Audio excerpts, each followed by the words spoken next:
Hello students and welcome back. आज की class में हम बात करने वाले हैं वर्ब एडवांस के बारे में। देखो, वर्ब का बेसिक तो हम ऑलरेडी डिस्कस कर ही चुके हैं। वर्ब के बेसिक में हमने वर्ब्स के बारे में डिस्कस किया था, कितने टाइप की होती हैं, कैसे उनके यूजेस होते हैं, ट्रांसिटिव वर्ब, इंट्रांसिटिव वर्ब, इनके बारे में हमने डिस्कस किया था। वर्ब एडवांस की अगर हम बात करें तो वर्ब एडवांस में हमारे तीन टॉपिक आते हैं, जीरंड, पार्टिसिपल और इन्फिनेटिव, और तीनों के बारे में ही आज हम डिस्कस करने वाले हैं और डिटेल में हम इनके कॉन्सेप्ट को डिस्कस करेंगे। सबसे पहले इनका जो बेसिक है वो हम डिस्कस कर चुके थे, फिर भी एक रिवीजन के लिए हम इनका बेसिक फिर से रिवीजन कर लेते हैं। तो सबसे पहले आती है जिरंड, उसके बाद आता है पार्टिसिपल और फिर आता है इन्फिनेटिव। अब इनको समझने के लिए हम स्टार्टिंग करते हैं। देखो ध्यान से, वर्ब की आईएनजी जो फॉर्म होती है ना, वर्ब की जो आईएनजी फॉर्म होती है, ये तीन प्रकार से सेंटेंस में यूज हो सकती है। सबसे पहले तो वो सेंटेंस के अंदर एज ए नाउन की तरह काम कर सकती है, और नाउन की तरह काम करेगी तो यानी नाउन वाले सारे गुण उसके अंदर होंगे। कैसे? वो सेंटेंस में सब्जेक्ट बन सकती है, वो सेंटेंस में ऑब्जेक्ट बन सकती है, वो सेंटेंस में प्रेपोजिशन का ऑब्जेक्ट भी बन सकती है।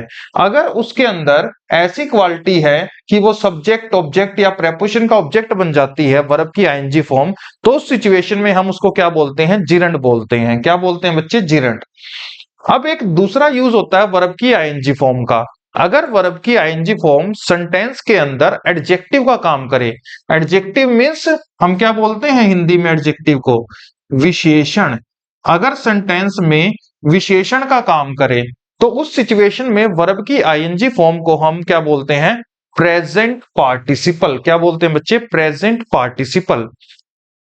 ऐसे ही वर्ब की आईएनजी फॉर्म सेंटेंस में एक और काम करती है, वो होती है कॉन्टिन्यूअस फॉर्म। वर्ब की आईएनजी फॉर्म क्या काम करती है? Continuous form. उस सिचुएशन में इसके अंदर कोई ना कोई क्या हो रहा है होता है, कोई ना कोई डूइंग हो रही होती है, कोई ना कोई काम चल रहा होता है, ठीक है। और तब जब ये वर्ब की तरह यूज होती है तो इसके साथ कोई ना कोई हेल्पिंग वर्ब भी जरूर इस्तेमाल की जाती है, ठीक है। इनको हम सेंटेंस से क्लियर कर लेंगे इन चीजों को। अब देखो, ये हम ऑलरेडी बेसिक में डिस्कस भी कर चुके हैं कि सेंटेंस में अगर हमें पार्ट ऑफ स्पीच निकालनी है तो हम किस तरीके से निकालते हैं। देखो, फिर से रिवीजन के लिए थोड़ा सा बता देता हूं मैं यहाँ पे। जब भी आप हु से क्वेश्चन करोगे, जब भी आप हु से क्वेश्चन करोगे तो उसका जो आंसर होगा वो बच्चे होता है सब्जेक्ट। और जब कभी भी आप हुम से क्वेश्चन करते हो तो उसका जो रिप्लाई होता है सेंटेंस के अंदर, या जो सेंटेंस में जो मिलता है हुम का, वो कहलाता है ऑब्जेक्ट। और ये जो आते हैं, ये आते हैं हमारे लिविंग थिंग्स के लिए, यानी जीवित चीजों के लिए, सजीव में। अच्छा, व्हाट से जब भी आप क्वेश्चन करोगे तो जो उसका आंसर मिलेगा सेंटेंस में, वो या तो सब्जेक्ट हो सकता है या फिर ऑब्जेक्ट हो सकता है। वो डिपेंड करेगा सेंटेंस के ऊपर कि वहां पे वो एज ए सब्जेक्ट की तरह काम कर रहा है या ऑब्जेक्ट की तरह। इसके बाद आता है what kind of. What kind of का रिप्लाई क्या होता है? हमारा पार्ट ऑफ स्पीच में एडजेक्टिव बनता है, यानी सेंटेंस में अगर कोई शब्द व्हाट काइंड ऑफ का रिप्लाई है तो वो हमारा एडजेक्टिव बनेगा। इसके अलावा व्हेन, वेयर और हाउ के जो रिप्लाई होते हैं वो हमारे क्या बनते हैं? वो हमारे एडवर्ब्स बनते हैं। ये हमारा नॉर्मल स्टार्टिंग से हम सीखते आ रहे हैं कैसे पार्ट ऑफ स्पीच निकालना है। अब ये चार सेंटेंस है, इनमें वर्ब की आईएनजी फॉर्म आई हुई है, वॉचिंग, स्मोकिंग, शाउटिंग और रनिंग, ठीक है। अब इन चारों के चारों सेंटेंस में इनके हमें पार्ट ऑफ स्पीच चेक करने हैं कि ये जो वर्ब की आईएनजी फॉर्म है, ये एज ए जीरंड के रूप में काम कर रही हैं, क्या ये प्रेजेंट पार्टिसिपल के रूप में काम कर रही हैं, या फिर ये एज ए मेन वर्ब की तरह सेंटेंस में आई हुई हैं। और इनको ढूंढने के लिए हमें इस्तेमाल करने होंगे ये सभी क्वेश्चन, हु, हुम, विच और ये सभी। इनके थ्रू ही हम पार्ट ऑफ स्पीच निकालते हैं। तो पहला सेंटेंस देखते हैं, Rahul is watching A movie. अब देखते हैं who is watching A movie, answer क्या आया? राहुल। तो हु के रिप्लाई क्या होते हैं हमारे? सब्जेक्ट। तो राहुल हमारा क्या हो गया? सब्जेक्ट हो गया। इज यहाँ पे अकेले तो आया नहीं हुआ है, अगर अकेले आता तो लिंकिंग वर्ब बन जाता। वॉचिंग के साथ आया है तो ये होगी हेल्पिंग वर्ब। अब अगर ये हेल्पिंग वर्ब है तो वॉचिंग क्या बनेगी हमारी? मेन वर्ब, क्योंकि इसमें डूइंग भी हो रही है, देखना। तो ये वर्ब की आईएनजी फॉर्म हमारा क्या काम कर रही है, एज ए डूइंग में मेन वर्ब का काम कर रही है, ठीक है। इसके बाद वॉचिंग व्हाट, क्या देख रहे हैं, मूवी देख रहे हैं, तो व्हाट का रिप्लाई सब्जेक्ट आ चुका है, तो मूवी क्या बना हमारा, ऑब्जेक्ट बन गया। तो मूवी बच्चे क्या हो गया हमारा ऑब्जेक्ट, पार्ट ऑफ स्पीच हमारे सारे निकल गए। इसके बाद हम आगे बढ़ते हैं। Who what causes cancer, what causes cancer, तो व्हाट का रिप्लाई क्या आ रहा है, स्मोकिंग। वर्ब की आईएनजी फॉर्म यहां सेंटेंस में क्या काम कर रही है, सब्जेक्ट बनने का काम कर रही है, ठीक है। व्हाट का रिप्लाई है तो सब्जेक्ट। अब देखो स्मोकिंग, इसमें तो क्या था, ये एज ए मेन वर्ब की तरह काम कर रही थी, इसमें देखते हैं हम ये सब्जेक्ट के रूप में काम कर रही है। अब एक चीज बताओ, सेंटेंस के अंदर वर्ब की ING form as a subject का काम कर रही है, यानी कि सब्जेक्ट का, ऑब्जेक्ट का, प्रेपोजिशन का, ऑब्जेक्ट का ये काम करे वर्ब की आईएनजी फॉर्म, तो उसे हम क्या बोलते हैं, जिरंड। तो ये जो स्मोकिंग है ये हमारी क्या कहलाएगी, ये हमारी एज ए सब्जेक्ट की तरह काम कर रहा है, तो इसको हम क्या बोलेंगे, ये हो गया हमारा जिरंड। अब कोजेज क्या होगी हमारी, कोजेज होगी हमारी verb. Smoking causes what, smoking causes what, what का रिप्लाई है कैंसर। तो ये जो कैंसर है ये क्या बन गया हमारा, ऑब्जेक्ट बन गया, क्योंकि सब्जेक्ट ऑलरेडी आ चुका है स्मोकिंग। वर्ब की आईएनजी फॉर्म यहाँ पे क्या काम कर रही है, एज एन सब्जेक्ट, तो ये बन गया हमारा क्या, जिरंड। आगे बढ़ते हैं। दे हमारा सब्जेक्ट है, स्टार्टेड हमारी वर्ब है। हु स्टार्टेड शाउटिंग, कौन चिल्लाने लगा क्लास में, दे, तो हु का रिप्लाई है सब्जेक्ट बन गया। स्टार्टेड होगी हमारी as a main verb. They started, उन्होंने स्टार्ट किया, वट, वट दे स्टार्टेड, तो वट का रिप्लाई है शाउटिंग, चिल्लाना शुरू कर दिया, तो ये वट का रिप्लाई है, तो ये हो गया ऑब्जेक्ट।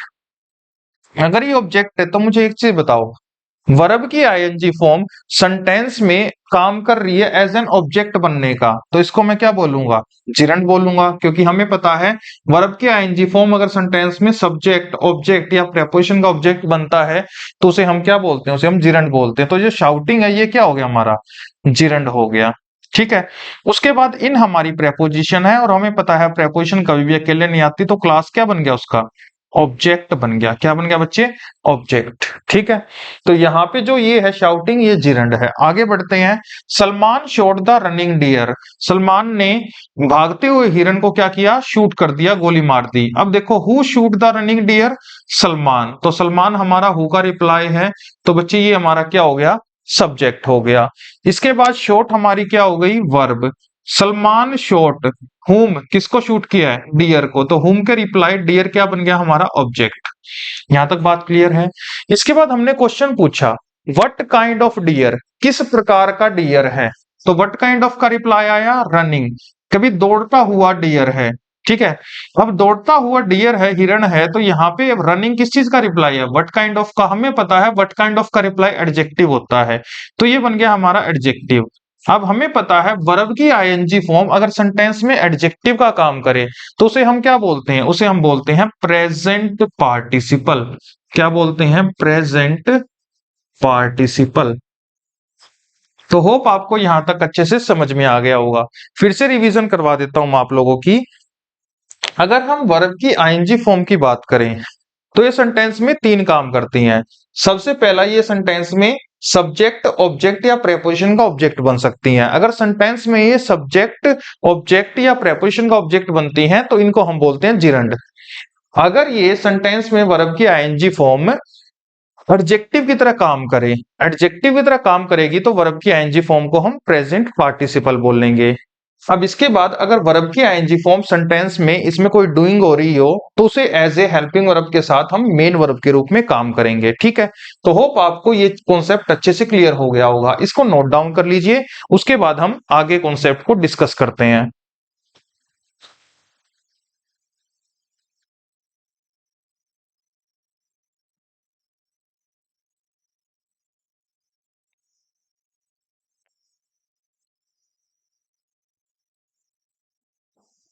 नाउ स्टूडेंट्स, अब हम नेक्स्ट कॉन्सेप्ट को डिस्कस करते हैं।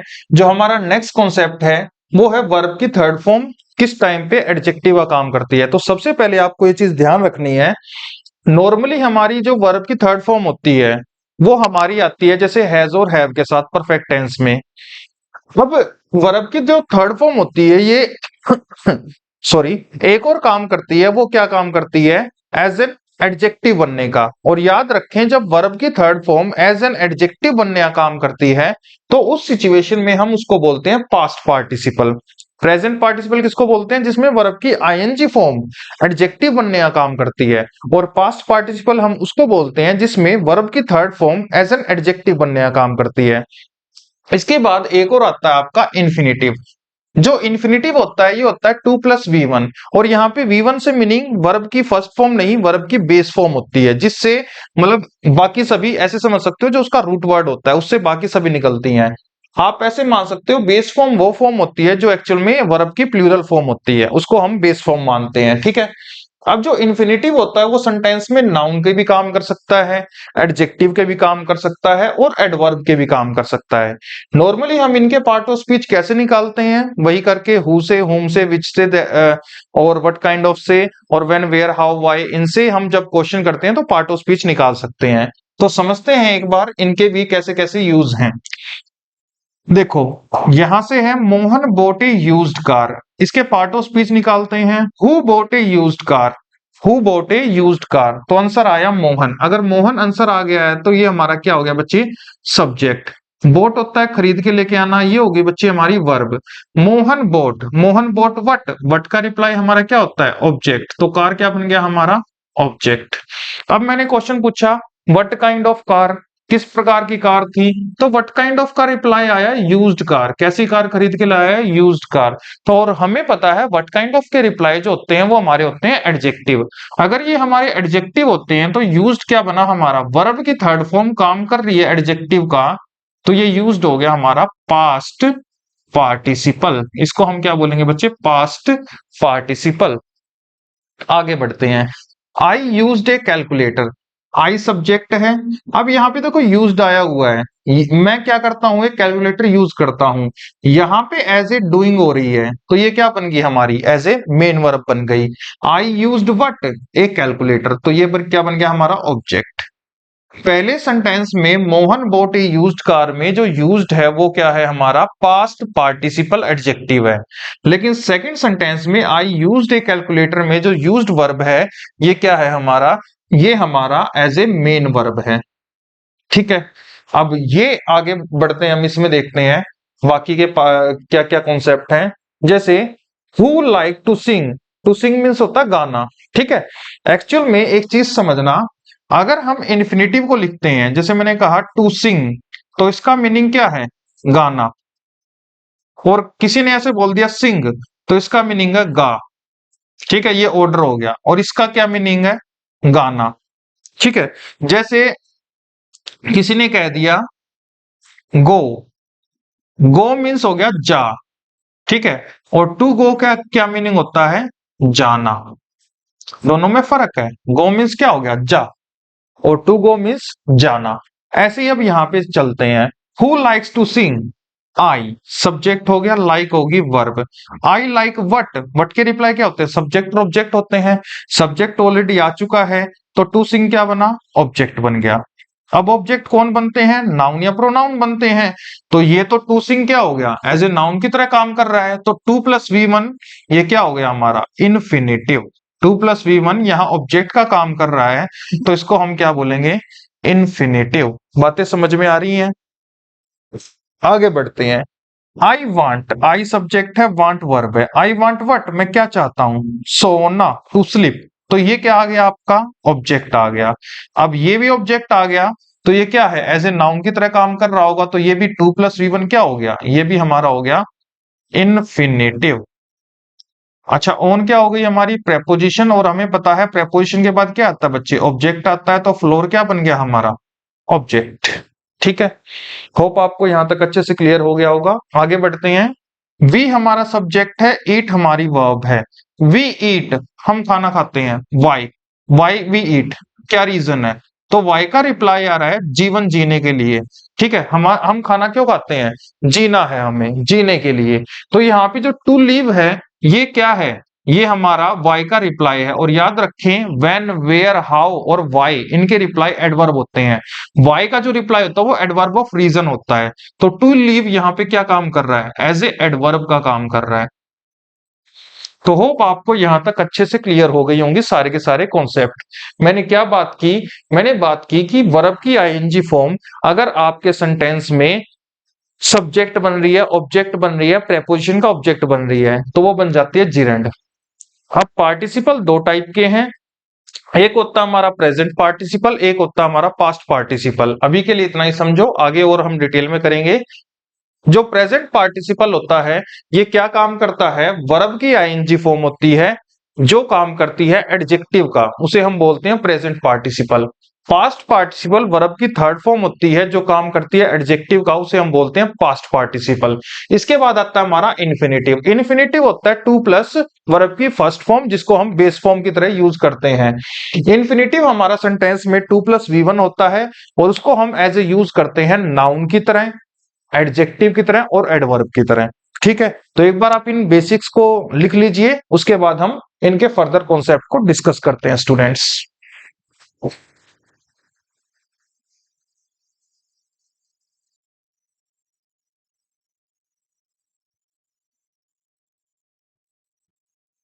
नाउ स्टूडेंट्स, सबसे पहले आप इनको पूरा नोट डाउन कर लो, इसके बाद हम इस कॉन्सेप्ट को समझते हैं। आज हमारा पहला कॉन्सेप्ट है इसका प्रेजेंट पार्टिसिपल का। ठीक है, यानी वर्ब की आईएनजी फॉर्म काम करती है जब एन एडजेक्टिव का। इसमें किस टाइप के एरर बनते हैं उसको हम डिस्कस करने वाले हैं। तो सबसे पहले आप क्या करो, इसको वीडियो को पॉज करो और इनको नोट डाउन कर लीजिए।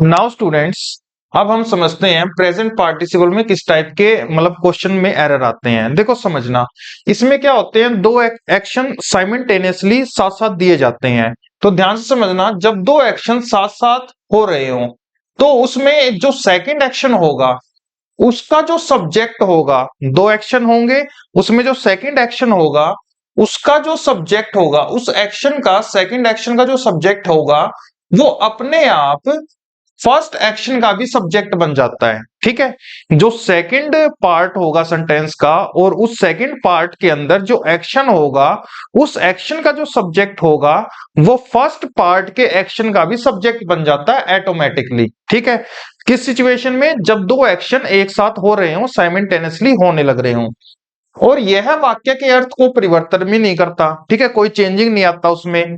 लेकिन कई बार क्या होता है, उसमें थोड़ा सा प्रॉब्लम आ जाती है, यानी वाक्य का मीनिंग गड़बड़ा जाता है, उसका मीनिंग चेंज हो जाता है।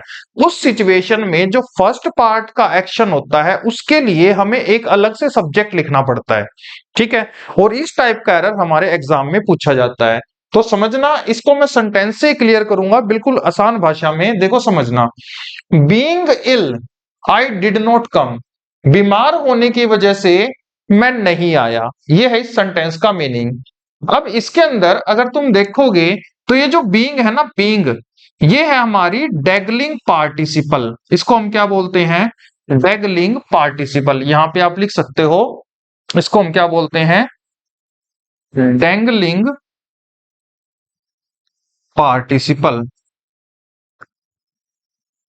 यहां तक तो बात हो गई क्लियर। डैंगलिंग पार्टिसिपल क्या होता है, इसको किसी ना किसी सब्जेक्ट की जरूरत होती है। ठीक है, पार्टिसिपल कभी भी अकेले नहीं आता, उसका कोई ना कोई डूअर पक्का मिलेगा। ठीक है, जैसे अगर हम बात करें रनिंग डियर, ठीक है, तो इसमें डूअर है कौन, ये रनिंग है, what kind of deer, running deer. ये प्रेजेंट पार्टिसिपल एडजेक्टिव है और इसका डूअर कौन है, डियर है। ठीक है, तो ऐसे ही प्रेजेंट पार्टिसिपल का कोई ना कोई डूअर जरूर होता है, ये सेमी वर्ब होती हैं। इसको हम बोलते हैं डैगलिंग पार्टिसिपल। ये ऐसी पार्टिसिपल होती हैं जिसको किसी ना किसी सहारे की जरूरत होती है और इसका सब्जेक्ट सेकंड पार्ट में आता है। देखो समझना, बीइंग इल का जो सब्जेक्ट है ना वो कौन है, आई है। कहने का मतलब है आई बीइंग इल, मैं जो कि बीमार हूं, आई डिड नॉट कम, मैं इसलिए नहीं आया। ठीक है, अब इसमें जो आई है ना, I is the subject of both the parts. इस बीइंग का भी सब्जेक्ट आई है और I did not come predicate का भी सब्जेक्ट कौन है, आई है। दोनों का सब्जेक्ट कौन है, आई है। तो देखो यहां पे तो मीनिंग सही हो सकता है, कैसे, कि भाई बीमार कौन था, हु इज इल, आई बन सकता है सब्जेक्ट। हु डिड नॉट कम, कौन नहीं आया, आई। तो दोनों पार्ट इसके सही हैं। बीमार कौन था, आई बीमार था। कौन नहीं आया, आई नहीं आया। तो यहाँ पे तो कोई मीनिंग में चेंजिंग नहीं हुआ, बाकी सारी चीजें एकदम सही हैं। लेकिन इसका एक दूसरा सेंटेंस देखते हैं। बीइंग ए रेनी डे, ठीक है, बारिश होने की वजह से, यानी बारिश वाला दिन होने की वजह से, आई डिड नॉट कम, मैं नहीं आया। अब यहाँ पे इसका ये जो डेंगलिंग पार्टिसिपल है, इसका सब्जेक्ट कौन है, आई है। और इस प्रेडिकेट का भी सब्जेक्ट कौन है, आई है। अब देखते हैं कि मीनिंग में कुछ चेंज होता है। अगर मैं ऐसे बोल रहा हूं, विच वॉज रेनी डे, दिन कौन था, बीइंग ए रेनी डे, जो अगर मैं बात करूं, मैं रेनी डे था, नहीं, मैं तो नहीं था। एक्चुअल में कौन रेनी डे था, रेन कैसी थी, वो दिन था। यानी कि जो दिन है वो कैसा है, वो रेनी है। ऐसा दिन है जिस दिन बारिश हुई है। मैं तो रेनी नहीं हो सकता। तो इस रेनी डे का, बीइंग ए रेनी डे का सब्जेक्ट तो मैं हो नहीं सकता। तो इसका सब्जेक्ट तो अलग से लिखना पड़ेगा। हु डिड नॉट कम, कौन नहीं आया, मैं नहीं आया। इसका तो आई बन सकता है सब्जेक्ट। लेकिन विच वाज रेनी डे, इसका सब्जेक्ट मैं नहीं बन सकता। अब इसका सब्जेक्ट अगर आई को बना नहीं सकते, तो इसके लिए हमें एक अलग से सब्जेक्ट लिखना होगा, और वो क्या होगा, it being a rainy day. It being a rainy day, ठीक है। It being a rainy day, I did not come, I did not कम। अब देखो, आई जो सब्जेक्ट है, इसका प्रेडिकेट है ये, और इट है, ये सब्जेक्ट है, और इसका प्रेडिकेट है ये, ठीक है। तो इसका जो बीइंग ए रेनी डे का सब्जेक्ट अलग लिखना पड़ेगा, और डिड नॉट कम का सब्जेक्ट अलग आई लिखना पड़ेगा। क्यों लिखना पड़ेगा, क्योंकि दोनों का जो मीनिंग है वो गलत जा रहा है। रेनी डे आई नहीं हो सकता, ठीक है। तो इसका जो सही आंसर होगा वो क्या होगा, it being a rainy day I did not कम। तो होप आपको ये कॉन्सेप्ट अच्छे से क्लियर हो गया होगा। एक बार इसको नोट डाउन कर लीजिए, फिर इससे रिलेटेड हम फर्दर क्वेश्चन भी डिस्कस करते हैं जो प्रेजेंट पार्टिसिपल से एग्जाम में पूछे गए हैं। तो इसको नोट डाउन कर लीजिए, फिर हम आगे बढ़ते हैं।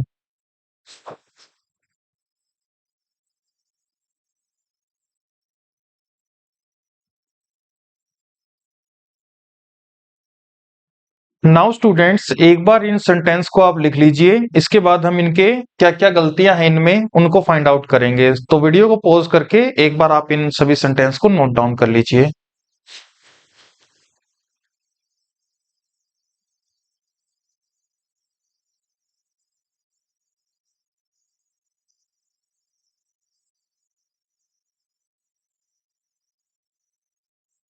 नाउ स्टूडेंट्स, अब हम समझते हैं इनको। वॉकिंग इन द पार्क, ही सा ए स्नेक। अब यहां पे अगर हम देख रहे हैं, तो ये क्या है हमारा वॉकिंग, प्रेजेंट पार्टिसिपल, ठीक है। Walking in the park, in preposition है, और द पार्क क्या है, इसका ऑब्जेक्ट है। और ये प्रेपोजिशन प्लस ऑब्जेक्ट हमारा क्या बनेगा, एडवर्ब फ्रेज। ये हम ऑलरेडी डिस्कस कर चुके हैं। एडवर्ब ऑफ प्लेस फ्रेज बनेगा बेसिक्स में। उसके बाद हमारा आ गया ही सब्जेक्ट, सा हमारी वर्ब हो गई। ही सा व्हाट, ए स्नेक। अब स्नेक क्या हो गया, हमारा ऑब्जेक्ट। अब देखो इसके अंदर दो एक्शन एक साथ होने लग रहे हैं, स्नेक को देखना और चलना, वॉकिंग पार्क में करना। अब देखो यहाँ पे जो ही है, क्या ये इस वॉकिंग प्रेजेंट पार्टिसिपल का भी सब्जेक्ट बन सकता है, देखते हैं कैसे। वॉकिंग इन द पार्क, मैंने पूछा who is walking in the park, park में कौन घूमने लग रहा है। तो हु का रिप्लाई क्या आ रहा, यही आ रहा है, ठीक है, ही आ रहा है। कभी पार्क में कौन वॉकिंग कर रहा है, ही कर रहा है। यानी इस वॉकिंग का सब्जेक्ट ही बिल्कुल बन सकता है, ठीक है। अब स्नेक को किसने देखा है, ही ने देखा है, तो ही इसका भी प्रेडिकेट का भी सब्जेक्ट बन सकता है। तो ये जो सेंटेंस है इसमें कोई भी गलती नहीं है, नो एरर है। क्योंकि यहाँ पे जो ही है, इस पार्ट का वॉकिंग इन द पार्क और सो सा ए स्नेक, इन दोनों पार्ट का सब्जेक्ट बिल्कुल बन सकता है, ठीक है, कॉमन सब्जेक्ट। क्योंकि पार्क में वॉकिंग भी ही कर रहा था और उसने ही स्नेक को भी देखा। अब चलते हैं नेक्स्ट क्वेश्चन पे। वॉकिंग इन द पार्क, ठीक है। वॉकिंग यहाँ क्या है? Present participle. In the park क्या है हमारा? Adverbial phrase of place. अब देखो यहाँ पे हमने लिख दिया स्नेक, इसको बना दिया सब्जेक्ट। अब बिट हो गई हमारी वर्ब, ठीक है, काटना। किसको काटा? हिम को काटा, हिम हो गया ऑब्जेक्ट। सो हो गई हमारी कंजंक्शन, ठीक है। वी हो गया हमारा सब्जेक्ट, टुक हो गई हमारी verb. We took home, him को हम ले गए, हिम हो गया ऑब्जेक्ट। टू हो गई बच्चे हमारी प्रेपोजिशन, और हॉस्पिटल क्या बन गया हमारा? उस चीज का ऑब्जेक्ट बन गया, ठीक है।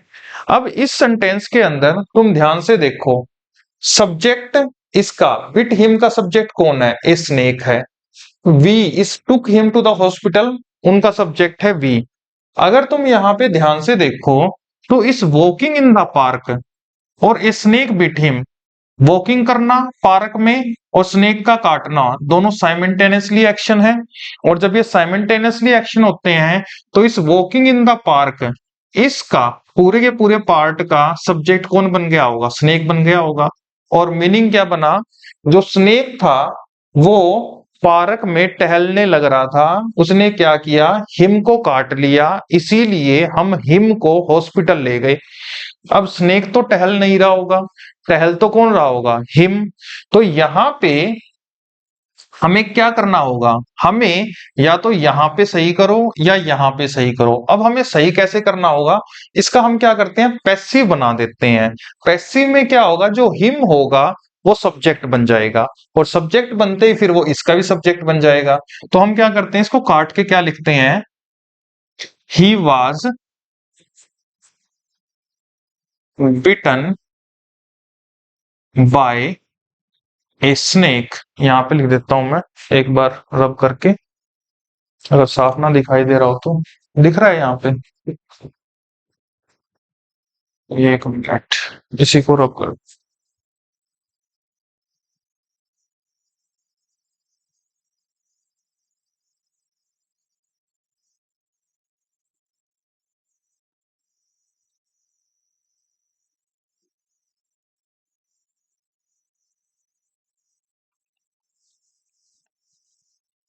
देखो, while in the walking in the park, he was bitten by a snake। अब देखो, काट लिया स्नेक ने तो पैसिव तो बन गया। अगर हम यहाँ पे बात करें, अब ही किसका सब्जेक्ट है? इसका भी प्रेडिकेट का, ठीक है। भाई ही को काट लिया स्नेक ने। अच्छा, ही यहाँ पे वॉकिंग प्रेजेंट पार्टिसिपल का भी सब्जेक्ट बन रहा है। कौन वॉक कर रहा था? ही। जब ही पार्क में टहलने लग रहा था तो ही को किसी स्नेक ने काट लिया, इस वजह से हमने क्या किया? ही को उठाया, टुक किया और हॉस्पिटल ले गए, ठीक है। अब ये हो गया सेंटेंस सही। हमने क्या कर लिया? इसको पैसिव बना के सही कर लिया। और ही यहाँ पे इसका भी सब्जेक्ट है, और इस वॉकिंग इन द पार्क इस पार्ट का भी सब्जेक्ट हमने बना के सही कर लिया। नेक्स्ट में बढ़ते हैं। Walking in the park a snake bit him, so we took him to the hospital. Walking in the park a snake bit him, so we took him to the hospital. अब हम अगर इस sentence को देखें तो इसके अंदर यहां पे हमने स्लैश दे रखे हैं। Walking in slash the park a snake bit him, ठीक है। अब यहाँ पे क्या है? ए स्नेक बन गया है हमारा सब्जेक्ट। अगर यहाँ पे भी ये सब्जेक्ट बन रहा है तो एक्चुअली में किसका सब्जेक्ट बन गया होगा? इसका भी सब्जेक्ट बन गया होगा कि जो स्नेक है, स्नेक ने हिम को काट लिया, हम हिम को हॉस्पिटल में ले गए। लेकिन अब ये जो स्नेक है ये तो इसका भी सब्जेक्ट बन रहा है वॉकिंग का। टहल कौन रहा था? स्नेक टहल रहा था, लेकिन एक्चुअल में टहल कौन रहा था? हिम टहलने लग रहा होगा ना। तो अब इसको कैसे तरीके से सॉल्व करें? अगर हम यहां से पैसिव बना के ठीक करेंगे तो यहाँ पे भी चेंज होगा, यहाँ पे भी, बी में भी एरर ठीक करना होगा और सी में भी। अब इसके लिए हम क्या करते हैं? हम यहीं से स्टार्टिंग में एक नया सब्जेक्ट डिनोट कर देते हैं, ठीक है। अब यहाँ पे हम कैसे सही करेंगे? हम ऐसे कर देंगे, हम यहां पे इसको एज ए मेन वर्ब बना देते हैं और ऐसे लिखेंगे, वाइल, यहां पे दिखाई दे रहा है, while he was walking, while he was walking in the park, a snake bit him, so we took him to the hospital. अब देखो यहाँ पे ही सब्जेक्ट हो गया, was हेल्पिंग वर्ब हो गई और वॉकिंग क्या बन गया, मेन वर्ब बन गया। ये हो गया सेंटेंस इंप्रूवमेंट का क्वेश्चन, ठीक है। अब हम यहाँ पे एरर किस में कर देंगे भाई, ए में गलती है और ए में क्या आना चाहिए, while he was walking in the park. अब वॉकिंग मेन वर्ब हो गई और ही क्या है, उस काम को कर रहा है। वॉकिंग कौन कर रहा है, ही कर रहा है। स्नेक ने क्या किया है, काट लिया है, इसलिए हम क्या किसको ले गए, हम हिम को हॉस्पिटल ले गए। इस तरीके से भी हम सेंटेंस को सही कर सकते हैं। अगर ये स्लैश दे रखे हो तो, स्लैश ना होते तो हम कहां पे चेंजिंग करते, पैसिव बना के भी सही कर लेते और ही को इसका भी सब्जेक्ट बना देते। अब बढ़ते हैं नेक्स्ट सेंटेंस में। Coming toward her husband, the glass of milk slipped from his hand. अपने हस्बैंड की तरफ आते हुए जो वो लेडीज थी उसके हाथ से क्या हुआ, ग्लास ऑफ मिल्क जो था वो स्लिप हो गया उसके हाथ से, ठीक है, फ्रॉम हर हैंड्स। अब यहाँ पे हर आना चाहिए, ठीक है, हर लिख लो। उसके हाथ से क्या हो गया, नीचे गिर गया ग्लास। अब यहाँ पे देखो ध्यान से, अब हम दो तरीके से हैं। ग्लास तो सब्जेक्ट हो नहीं सकता इसका, कमिंग का आते हुए कौन आ रही है, लेडीज आने लग रही है, तो ग्लास तो सब्जेक्ट इसका बन नहीं सकता। दूसरा, हम क्या इसका पैसिव बना सकते हैं, पैसिव भी नहीं बना सकते। क्यों, क्योंकि जो स्लिप वर्ब होती है ये हमारी हैपनिंग वर्ब होती है और हैपनिंग वर्ब हमें पता है ये इनट्रांसिटिव वर्ब होती है, और जो हमारी इनट्रांसिटिव वर्ब होती हैं इनका हम पैसिव बिल्कुल भी नहीं बना सकते। तो यहां से तो हम चेंजिंग कर नहीं सकते। अगर हम यहां से चेंजिंग नहीं कर सकते तो इस कमिंग को क्या कर दो, इस कमिंग को आप मेन वर्ब बना दो, और मेन वर्ब बनाएंगे तो इस तरीके से हम सही करेंगे। While she was coming towards her husband the glass of milk slipped from her hands, ठीक है। जब शी वॉज कमिंग, जब वो आ रही थी, ठीक है, किसकी तरफ, टूवर्ड्स हर हस्बैंड, हस्बैंड की तरफ आ रही थी, तो उसका जो मिल्क का गिलास था वो क्या हुआ, उसके हाथ से छुट के नीचे गिर गया। अब यहाँ पे अगर तुम ध्यान से देखो तो ये जो ग्लास ऑफ मिल्क है इसका तो आगे आ गया predicate slipped from her hand, और इस कमिंग वर्ब का, क्योंकि अब ये प्रेजेंट पार्टिसिपल तो रही नहीं, मेन वर्ब बन गई, तो was coming towards her husband, इसका सब्जेक्ट कौन बन गया, शी बन गया, और ये सेंटेंस हो गया एक सही मीनिंग वाला सेंटेंस, ठीक है। पहले क्या था, इस प्रेजेंट पार्टिसिपल का सब्जेक्ट बन रहा था ग्लास ऑफ मिल्क, जो कि रेलिवेंट चीज नहीं थी, इसलिए हमने क्या किया, अपनी तरफ से इंप्रूवमेंट कर लिया और इसको सही कर लिया, while she was coming towards her husband. अब नेक्स्ट में बढ़ते हैं। Passing through the hall A fan fell on his head. अब यहां पे देखो, हॉल से गुजरते हुए उसके ऊपर क्या हुआ, उसके सर पे एक फैन गिर गया, पंखा गिर गया। अब अगर हम फैन की बात कर रहे हैं, दो साइमल्टेनियसली एक्शन होने लग रहे हैं, और पासिंग हो गया हमारा प्रेजेंट पार्टिसिपल, तो इस प्रेजेंट पार्टिसिपल का सब्जेक्ट यहाँ पे क्या बन रहा होगा, फैन बन रहा होगा। अगर फैन यहाँ पे सब्जेक्ट बन रहा है तो यहां से मैं एक बात क्लियर हो गई कि फैन इस चीज का सब्जेक्ट नहीं बन सकता, क्योंकि होल से कौन जा रहा होगा, वो ही जा रहा होगा। फैन तो पास नहीं कर रहा होगा होल को, ठीक है, पार नहीं कर रहा होगा होल को। तो इस सिचुएशन में जो ए फैन है वो इसका सब्जेक्ट नहीं बन सकता, यानी कि ये गलत है। अगर ये इसका सब्जेक्ट नहीं बन सकता तो अब दूसरा तरीका क्या है, इसको पैसिव में कन्वर्ट कर दो। लेकिन पैसिव हम बनाएं कैसे, क्योंकि फेल तो इंट्रांसिटिव वर्ब है, इसका तो पैसिव बन ही नहीं सकता। तो अब इसको कैसे सोल्व करेंगे, इसको हम इंप्रूवमेंट से सोल्व करेंगे। हम ऐसे लिखेंगे, while he was passing through the hole a fan fell on his head. जब वो मीन्स ही, अब ही हो गया इसका सब्जेक्ट और पासिंग क्या होगी हमारी प्रेजेंट पार्टिसिपल से हटके ये बन गई है हमारी main verb. While he was passing through the hole a fan fell on his head, जब वो होल से गुजरने लग रहा था, पार करने लग रहा था, तो एक पंखा उसके ऊपर गिर गया, ठीक है। तो होप आपको ये अच्छे से कॉन्सेप्ट क्लियर हो गए होंगे, प्रेजेंट पार्टिसिपल के किस टाइप के एरर आते हैं वो आपको अच्छे से समझ में आ गया होगा। एक बार आप इनको नोट डाउन कर लीजिए, उसके बाद फिर हम फर्दर कॉन्सेप्ट को डिस्कस करते हैं।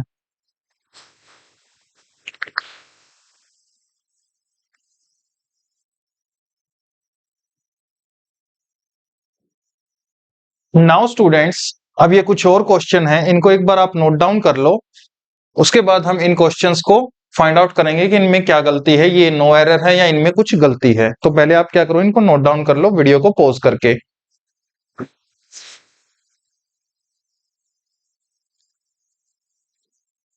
नाउ स्टूडेंट्स, होप आपने ये लिख लिए होंगे। तो पहला सेंटेंस देखते हैं।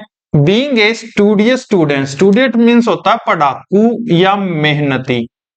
मेहनती को हम बोलते हैं स्टूडियस, ठीक है। Being A studious student, Rohan crack the exam very easily.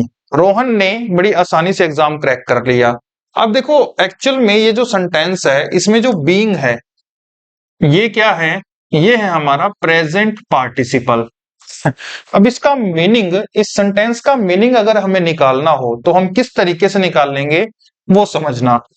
हमें अगर इसका मीनिंग निकालना हो तो हम एक बार इसके सॉल्यूशन की तरफ चलते हैं कि एक्चुअल में सेंटेंस कुछ ऐसे है। अगर ये प्रेजेंट पार्टिसिपल है तो ये इसका सब्जेक्ट बनेगा रोहन, ठीक है। इसका भी सब्जेक्ट है और इस प्रेडिकेट का भी सब्जेक्ट है। तो सबसे पहले हमें लिखना होगा बिकॉज। खुद की तरफ से हमने अज्यूम कर लेना है बिकॉज, ठीक है। उसके बाद बात करनी है हमने इसकी, क्योंकि यही सब्जेक्ट है। बिकॉज रोहन, अब आ जाएगा बीइंग की जगह। बीइंग किसकी फॉर्म होती है, इज की फॉर्म होती है। Be is am are was were, तो हमने यहां पे लिख दिया इज। बीइंग को चेंज करके इज लिख दिया। बिकॉज रोहन इज स्टूडियस, ठीक है। Because Rohan is studious student, यहां तक बात समझ में आई। उसके बाद फिर से क्या आ रहा है, सब्जेक्ट रोहन आ रहा है। Rohan cracked the exam very easily, यहां तक बात समझ में आई। अगर हम इस सेंटेंस को थोड़ा सा अच्छे तरीके से लिखें तो इस तरीके से लिखेंगे। सबसे पहले खुद से अज्यूम करेंगे बिकॉज, उसके बाद जो सब्जेक्ट है उसको लिखेंगे, बीइंग की फॉर्म को इज में कन्वर्ट कर देंगे और फिर आगे ऐसे के ऐसे। अब देखो ये क्या है, मीनिंग देखो अब ऐसे निकल रहा है। क्योंकि रोहन बहुत मेहनती विद्यार्थी है, अतः Rohan crack the exam very easily, इसीलिए रोहन ने क्या किया, ये एग्जाम आसानी से क्रैक कर लिया। अब इसी स्ट्रक्चर को इस तरीके से लिखा गया है। तो यहाँ पे जो रोहन है वही सब्जेक्ट है, इसका, किसका, इसका भी, प्रेजेंट पार्टिसिपल का भी, बीइंग ए स्टूडियस स्टूडेंट। क्या रोहन है वही मेहनती विद्यार्थी है, बिल्कुल है जी, तो ये तो सही हो गया। क्या रोहन है उसने एग्जाम क्रैक किया है, बिल्कुल सही किया है। तो ये जो पहला सेंटेंस है ये आपका नो एरर है, इसमें किसी प्रकार की कोई गलती नहीं है, ठीक है। तो पहला सेंटेंस हो गया हमारा no error. Next second question में बढ़ते हैं। बीइंग ए डेसिट्यूट, डेसिट्यूट मीन्स होता है गरीब टाइप से, जो फटे हालात हो, जिसके पास कपड़े ना हो, खाने के लिए रोटी ना हो, वो चीज, ठीक है। Being a destitute, mister Gupta, mister Gupta यहाँ पे क्या बन गया, सब्जेक्ट। अब ये सब्जेक्ट किस किस का बना है, इसका भी बना है, बीइंग ए डेसिट्यूट का, और इस gave him some money to buy food, इसका ही बना है, ठीक है। अब देखो यहाँ पे मीनिंग क्या है, मिस्टर गुप्ता यहाँ पे क्या है, बीइंग ए डेसिट्यूट। इस बीइंग ए डेसिट्यूट का भी सब्जेक्ट कौन है, मिस्टर गुप्ता। तो यहां से मीनिंग क्या बनेगा, बनाते हैं सेकंड का। अगर हम सबसे पहले क्या करेंगे, खुद से अज्यूम करेंगे बिकॉज, उसके बाद लिखेंगे जो सब्जेक्ट बना हुआ है mister Gupta, because mister Gupta. अब बीइंग को हम चेंज करेंगे इज में, ठीक है, बीइंग को हम चेंज करेंगे इज में। उसके बाद ए डेसिट्यूट, फटे हालात, ठीक है। मिस्टर गुप्ता क्या है, गरीब हैं। उसके बाद फिर आगे आया, mister Gupta gave him some money to buy food.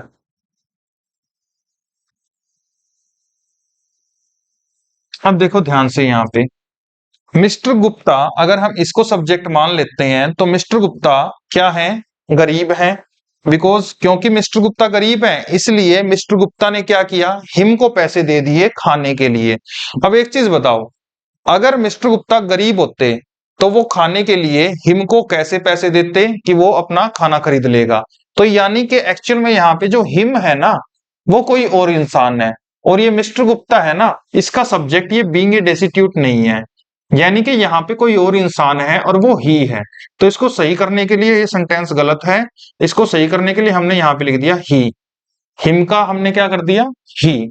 तो ही बीइंग ए डेस्टिट्यूट, जो ही इंसान था वो क्या था, बहुत ज्यादा गरीब था। तो मिस्टर गुप्ता ने ही को, क्योंकि ऑब्जेक्ट बन गया ना यहाँ पे हिम, मिस्टर गुप्ता ने क्या किया, इस गरीब इंसान को थोड़े से पैसे दे दिए ताकि वो खाना खरीद सके। ठीक है, अब देखो यहाँ पे नेक्स्ट में बढ़ते हैं। अब देखो इसमें एक और चीज हो सकती थी, अगर हम इसका पैसिव बना देते ना तो भी हम इस सेंटेंस को सही कर सकते थे, क्योंकि पैसिव में जो हिम होता है ये सब्जेक्ट बन जाता। लेकिन यहाँ पे तो स्लैश दे रखे हैं, अगर हम यहां से चेंज करेंगे तो यहाँ पे भी चेंज करना होगा। तो इस वजह से स्लैश होने की वजह से हम इसका पैसिव नहीं बना सकते, वरना पैसिव बना के भी हम इस सेंटेंस को सही कर सकते थे। ठीक है, अब चलते हैं आगे। Being a rainy day, Rohan did not go to office yesterday. देखो अब रेनी डे का भी सब्जेक्ट कौन बन गया है, इस बीइंग ए रेनी डे का सब्जेक्ट भी रोहन बन गया। और ऑफिस में भी कौन नहीं गया, रोहन नहीं गया। ऑफिस में रोहन नहीं गया, इसका सब्जेक्ट तो रोहन ठीक है, ठीक है। लेकिन बीइंग ए रेनी डे का सब्जेक्ट रोहन नहीं बन सकता। अब इसके लिए हमें कुछ अलग से लिखना होगा, तो हमने लिख दिया यहाँ पे it. It being a rainy day, Rohan did not go to office yesterday. Rainy day होने की वजह से रोहन ऑफिस नहीं जा पाया कल। ठीक है, इसका ये मीनिंग है। नेक्स्ट में बढ़ते हैं। Being seriously ill, the doctor advise me to take rest. अब अगर हम यहाँ पे सेंटेंस में देखें तो बीइंग सीरियसली इल का सब्जेक्ट कौन बन रहा है, डॉक्टर। दो साइमेंटली एक्शन हो रहे हैं, तो यहाँ पे इस बीइंग का सब्जेक्ट कौन बन रहा है, डॉक्टर बन रहा है। और इसका मीनिंग क्या जा रहा है फिर, डॉक्टर है वो बहुत ज्यादा बीमार है और डॉक्टर ने मुझे एडवाइस दिया है रेस्ट करने के लिए। तो एक्चुअल में यहाँ पे डॉक्टर बीमार नहीं है, कौन बीमार है, मी बीमार है, यानी इसका कौन होगा सब्जेक्ट, यानी आई। बीमार कौन है, आई बीमार है, यानी कि मैं। तो अगर हमें यहाँ पे इसका सब्जेक्ट चाहिए है तो इसका सब्जेक्ट डॉक्टर नहीं है, कौन है, आई है। वही तो यहाँ पे ऑब्जेक्ट बना हुआ है, तो यहाँ पे क्या करो, I being seriously ill, I being seriously ill the doctor advise me to take rest. ठीक है, क्योंकि मैं बहुत ज्यादा बीमार था तो डॉक्टर ने मुझे एडवाइस दिया रेस्ट करने के लिए। अगर हम इसका देखो सोल्यूशन करके देखते हैं, अगर हम इसका क्या करें, सोल्यूशन करें तो कैसे करेंगे, देखो मैं तुम्हें यहाँ पे बता देता हूं। इसका मीनिंग अगर आपको निकालना है तो किस तरीके से आप इसका मीनिंग निकालोगे। सबसे पहले क्या करना हमें, हमें लिखना होगा बिकॉज, अपनी तरफ से अज्यूम कर लेना है। उसके बाद यहाँ पे अगर हम डॉक्टर को लिखेंगे तो इस का, इस बीइंग सीरियसली इल का सब्जेक्ट कौन बन जाएगा, डॉक्टर। लेकिन डॉक्टर तो बीमार है नहीं, बीमार कौन है, मी है, यानी I. Because I being seriously ill, क्योंकि मैं बहुत ज्यादा सीरियसली क्या था, बीमार था। अब इसका प्रेडिकेट का अब सब्जेक्ट है the doctor. The doctor advised me, the doctor advised me to take rest, to take rest. ठीक है, तो अब देखो ये हो गया meaning, because I being seriously ill. अगर हम बीइंग को भी हटा दें तो यहाँ पे बीइंग की जगह हम खुद से क्या बनाएंगे, इज या एम, क्योंकि ये इसका आई के साथ तो एम चलेगा। Because I am seriously ill the doctor advise me to take rest. ठीक है, अब इस सेंटेंस को हमने कैसे लिख दिया, हमने इसको प्रेजेंट पार्टिसिपल के थ्रू लिख दिया। प्रेजेंट पार्टिसिपल के थ्रू लिखने की वजह से ये साइमल्टेनियसली एक्शन हो गए, और इसकी वजह से ये जो सब्जेक्ट है, डॉक्टर जो सब्जेक्ट है, ये इस प्रेडिकेट का भी सब्जेक्ट बन गया है और इसका भी सब्जेक्ट बन गया है। लेकिन जो बीमार है वो डॉक्टर नहीं है, वो मी है। अब मी को सब्जेक्ट बनाने के लिए हमने यहाँ पे आई लिख दिया है। तो होप आपको ये प्रेजेंट पार्टिसिपल का कॉन्सेप्ट अच्छे से क्लियर हो गया होगा। एक बार आप इसको नोट डाउन कर लीजिए, उसके बाद हम फिर फर्दर कॉन्सेप्ट डिस्कस करते हैं जो प्रेजेंट पार्टिसिपल के एग्जाम में पूछे जाते हैं।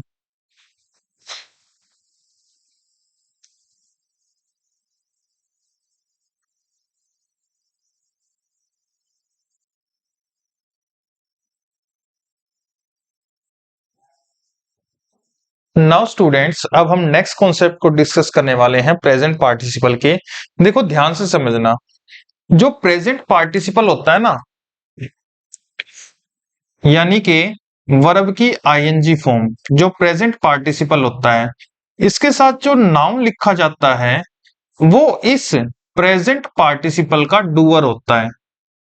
ठीक है, ध्यान से समझना, जो वर्ब की आईएनजी फॉर्म होती है, एक मिनट, जो वर्ब की आईएनजी फॉर्म होती है और जब वो प्रेजेंट पार्टिसिपल का काम करती है, एडजेक्टिव का काम करती है, तो इस काम का डूअर ये नाउन होता है जिसके साथ ये आती है। जैसे अगर मैं समझाऊं तो आपको, रनिंग डियर, ये जो डियर है वही दौड़ रहा है, दौड़ता हुआ हिरण। ठीक है, जैसे बर्निंग ट्रेन, ऐसी ट्रेन जो क्या है, जलने लग रही है, यही क्या है, जलने लग रही है, तो इसी काम का डूअर हो गया, जैसे रनिंग डियर हो गया। ठीक है, ये ज्यादा बेटर ऑप्शन है अगर बर्निंग ट्रेन को आप ना भी माने तो। अब यहां से हमें एक बात क्लियर होगी, वर्ब की आईएनजी फॉर्म इस काम का डूअर होगी, लेकिन दूसरा होता है एक वर्ब की थर्ड फॉर्म। ठीक है, उसके साथ भी हम नाउन का इस्तेमाल करते हैं, लेकिन ये जो वर्ब की थर्ड फॉर्म होती है जब ये एडजेक्टिव होती है तो ये कहलाती है हमारी पास्ट पार्टिसिपल। और जब ये वर्ब की थर्ड फॉर्म पास्ट पार्टिसिपल होती है तो उस सिचुएशन में यहां पे जो नाउन लिखा जाता है वो उस चीज का रिसीवर होता है। ठीक है, इसमें तो क्या होता है, डूअर होता है, और इसमें वर्ब की थर्ड फॉर्म में रिसीवर होता है। ठीक है, वर्ब की थर्ड फॉर्म एक्चुअल में वहां पे वह क्या काम कर देती है, पैसिव की तरह काम कर लेती है, और वहां पे डूअर की तरह काम कर लेती है। कैसे समझना, जैसे मैंने यहाँ पे लिखा ब्रोकन चेयर, अब ये जो चेयर है ये इस काम का डूअर नहीं है, डूअर कोई और है। अब टूटी रिसीव किसको हुआ है, टूटी क्या है, चेयर है, तो ये रिसीवर ऑफ द एक्शन है, चेयर क्या है, रिसीवर है। ठीक है, लेकिन यहाँ पे रनिंग डियर में जो डियर है ये रनिंग का डूअर है। ठीक है, ये समझना, तो वर्ब की आईएनजी फॉर्म में जो नाउन लिखा जाता है वो उस काम का डूअर होता है, लेकिन जब वर्ब की थर्ड फॉर्म पास्ट पार्टिसिपल लिखी जाती है तो सिचुएशन में जो उसके साथ वर्ब की थर्ड फॉर्म के साथ जो नाउन लिखा जाता है वो एक्चुअल में उस एक्शन का रिसीवर होता है। ठीक है, अब देखते हैं किस टाइप के हमारे क्वेश्चन एग्जाम में पूछे जाते हैं। व्हेन दे फोर्स हिम, जब उन्होंने उसको फोर्स किया। ठीक है, मान लो उनके दादाजी थे, जब बच्चों ने उन्हें फोर्स किया to tell them a story, कि एक कहानी सुनाओ, तो उनके दादाजी ने क्या किया, he told them A horrified story, उन्होंने एक डरावनी स्टोरी सुनाई। अब यहां से एक चीज समझना, इसको समझने से पहले इसको समझो। अगर मैं ऐसे लिख रहा हूं हॉरिफाइंग मैन, तो ये जो मैन है ये क्या कर रहा है, इस काम का डूअर है, क्योंकि वर्ब की आईएनजी फॉर्म में, तो मैन क्या कर रहा होगा, वो डरा रहा होगा, इसका मीनिंग होगा डरावना आदमी या डराने वाला आदमी। ये मैन है, ये क्या कर रहा है, ये डराने लग रहा है, तो आईएनजी आ गई। ठीक है, अगर मैं ऐसे लिखूंगा हॉरिफाइड मैन, अब ये इस एक्शन का रिसीवर हो गया, डराने वाला कोई और है और डर कौन गया है, मैन डर गया है, इसको हम बोलेंगे डरा हुआ आदमी। ठीक है, अगर ये बात समझ में आ गई है तो यहाँ पे क्या लिखा हुआ है, स्टोरी यहाँ पे हो गया आपका, और यहाँ पे हो गया स्टोरी नाउन, और हॉरिफाइड क्या हो गया आपका पास्ट पार्टिसिपल। अब देखो इसका मीनिंग क्या है, थोड़ा सा मीनिंग समझने की कोशिश करना। When they force him to tell a story, जब उन्होंने अपने दादाजी को कहा कि स्टोरी सुनाओ, तो उनके दादाजी ने एक ऐसी स्टोरी सुनाई। अब मुझे बताओ, हॉरिफाइड स्टोरी सुनाई या हॉरिफाइंग स्टोरी, ऐसी स्टोरी जो डरी हुई है या ऐसी स्टोरी जो सबको डरा दे, तो उसने ऐसी स्टोरी सुनाई होगी ना जो सबको डरा दे, यानी कि स्टोरी इस काम का डूअर होगा। अगर ये इस काम का डूअर है तो यहाँ पे हॉरिफाइड नहीं, क्या आना चाहिए, हॉरिफाइंग, हॉरिफाइंग स्टोरी, क्योंकि स्टोरी जो है वो इस काम का डूअर है, तो इसलिए हमें लिखना पड़ेगा हॉरिफाइंग स्टोरी। ठीक है, नेक्स्ट में बढ़ते हैं। The teacher ask him a confused question, अब देखो फिर से आ गया एक कंफ्यूज क्वेश्चन। अगर मैं ऐसे लिखूं कि भी मान लो ऐसे लिख देता हूं, कंफ्यूजिंग मैन, यहां पे दिखाई दे रहा है, बिल्कुल दिखाई दे रहा है, confusing man, what kind of man, confusing man, ऐसा आदमी जो क्या कर रहा है, कंफ्यूज कर रहा है किसको, दूसरों को, यहां पे इस काम का डूअर है। लेकिन अगर ऐसे लिखूं मैं कंफ्यूज्ड मैन, कंफ्यूज्ड मैन का क्या मीनिंग होगा, ऐसा आदमी जिसको कंफ्यूज कर दिया है किसी और ने, क्योंकि यहां पे वर्ब की थर्ड फॉर्म है और मैन इस काम का रिसीवर है, डूअर कोई और है। अब मुझे एक चीज बताओ, टीचर ने मुझसे एक क्वेश्चन पूछा, कैसा क्वेश्चन, कंफ्यूज क्वेश्चन होगा या कंफ्यूजिंग क्वेश्चन होगा। अब मुझे एक चीज बताओ, क्वेश्चन ने मुझे कंफ्यूज किया है या मैंने क्वेश्चन को कंफ्यूज किया है, क्वेश्चन ने मुझे कंफ्यूज किया होगा, यानी ये कंफ्यूज का डूअर है। तो यहां कंफ्यूज नहीं क्या आना चाहिए, कंफ्यूजिंग क्वेश्चन, तो यहां पे आएगा बच्चे कंफ्यूजिंग क्वेश्चन। ठीक है, आगे बढ़ते हैं। Please suggest me an interested book for my daughter, मुझे अपनी डॉटर के लिए एक इंटरेस्टेड बुक सजेस्ट करो। अब देखो यहां पे जो बुक है वो इस काम का डूअर होगी या नहीं होगी। भाई ऐसी बुक जिसे मैं इंटरेस्ट में कन्वर्ट कर दूं, या ऐसी बुक जो मुझे या मतलब मेरी बेटी के लिए क्या हो, इंटरेस्टिंग हो, यानी ये इस काम की डूअर होनी चाहिए, बुक ही इस काम की डूअर होनी चाहिए, रिसीवर तो माई डॉटर होगी ना। तो यहां पे इंटरेस्टेड नहीं क्या आएगा, इंटरेस्टिंग बुक। ठीक है, तो होप आपको यहां तक अच्छे से क्लियर हो गया होगा। एक बार आप इनको नोट डाउन कर लीजिए, इनको आप आसानी से समझिए, अगर ना समझ में आए तो वीडियो को फिर से रिवाइंड करके लिखिए। लेकिन ये सच में बहुत इंपॉर्टेंट चैप्टर है आपका प्रेजेंट पार्टिसिपल का, यहां से एग्जाम में 100% क्वेश्चन पूछा जाता है। ठीक है, तो मैं आपको फिर से रिवीजन करवा देता हूं, जो आपकी वर्ब की आईएनजी फॉर्म होती है उसके साथ जो नाउन होता है वो उस काम का डूअर होता है। ठीक है, और जब हम वर्ब की थर्ड फॉर्म लिखते हैं तो उसके साथ जब नाउन लिखते हैं वो उस एक्शन का रिसीवर होता है। तो इस चीजों का ध्यान रखना कि हमें यहाँ पे एक्शन को रिसीव करना है या उस एक्शन को डूअर बना लेना है। तो यहाँ पे हॉरिफाइड नहीं हॉरिफाइंग आएगा, क्योंकि जो स्टोरी होती है वो उस काम का डूअर है, डराने का काम स्टोरी कर रही है। ठीक है, तो हॉरिफाइंग स्टोरी। क्वेश्चन कंफ्यूज करने का काम कर रहा है तो कंफ्यूजिंग क्वेश्चन।